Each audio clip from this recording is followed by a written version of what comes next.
Oaklawn Cemetery, March 6, 2026. Dumating kami dito ng 9:30 ng umaga. Wala pa dito yung iba, kami yung nauna. Habang naghihintay tayo sa ibang paparating, ililibot ko kayo dito sa Oaklawn Cemetery. Sa totoo lang, ito yung pangalawang beses na nakapunta ko rito. Yung una noong inilibing namin ang papa ni Michael.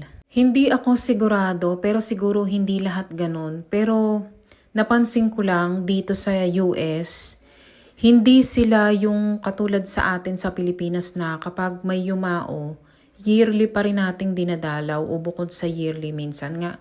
Kahit anong araw mo gusto, talagang dinadalaw natin yung mga mahal natin sa buhay. Especially kapag araw ng mga patay. Or sa atin, kapag hindi naman tayo makakapunta, lagi tayong nagtitirik ng kandila kahit sa labas ng bahay. Anyway, napakaganda nga pala dito ng cemetery. At itong klase ng cemetery dito ay, ito yung normal na cemetery dito. Hindi ito pang Hollywood, hindi ito pang military lang. Ito ay public cemetery. Ang isang bagay na nagustuhan ko sa mga American, hindi lang yung future yung pinaghahandaan nila. Pinaghahandaan nila kung saan sila ililibing, kung may pera ba yung pamilya na panglibing para sa kanila. Kaya dito sobrang usong-uso ang mga life insurance. So kumbaga kapag ikaw ay namayapa na, kahit papano may makukuhang pera yung pamilya mo para makapagsimula ulit kahit namayapa ka na. Ito nga palang Oaklawn Cemetery ay matatagpuan sa Baltimore, Maryland, USA. Etong cemetery na to talaga naman ay napakalaki. Bumalik na tayo dahil nandito na lahat yung mga hinihintay. Inilabas na nila yung casket. At nire-ready na ito para ilagay doon sa pwesto niya.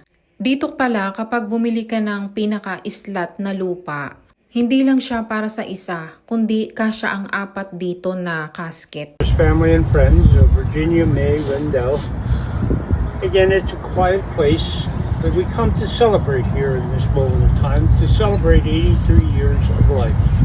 Habang nagsasalita ang pastor, tahimik lang ako nakikinig, pero sa loob ko, ang dami kong nararamdaman. Sa bawat salita na sinasabi niya, parang dahang-dahang may pumapawi ng sakit at lungkot. Sa gitna ng lahat ng mga nangyayari, isang pakiramdam na parang may nagsasabi na magiging okay din ang lahat. Habang pinapakinggan ko ang salita ng Diyos, bigla kong naalala yung kwento na hindi ko malilimutan. Ang sabi nila, kahit gaano pa daw tayo kabuti o kalakas, kapag dumating na yung oras mo na talaga. Wala nang makakapigil, wala nang makapagpahaba ng buhay na itinakda para sa atin dito sa lupa. May nagsasabi rin noon na sa langit daw may kandila ang bawat tao. Habang tayo'y nabubuhay, unti-unti yung nauubos. At kapag tuluyan na yung naubos, yung kandilang yun, doon na natatapos ang buhay natin dito sa lupa. Pero habang iniisip ko yon, napagtanto ko na ang kamatayan pala ay hindi talaga katapusan. Para sa mga naniniwala at nagtitiwala sa Diyos, iyon ang simula ng isang bagong buhay. Isang buhay na wala ng sakit, wala ng luha, at wala ng paghihirap. Masakit tanggapin na may mga taong kailangan nating pakawalan. Masakit isipin na hindi na natin sila makakasama. Hindi na natin mararamdaman ang kanilang yakap. Pero naniniwala ako na may mga lugar na ihanda ang Diyos para sa kanila.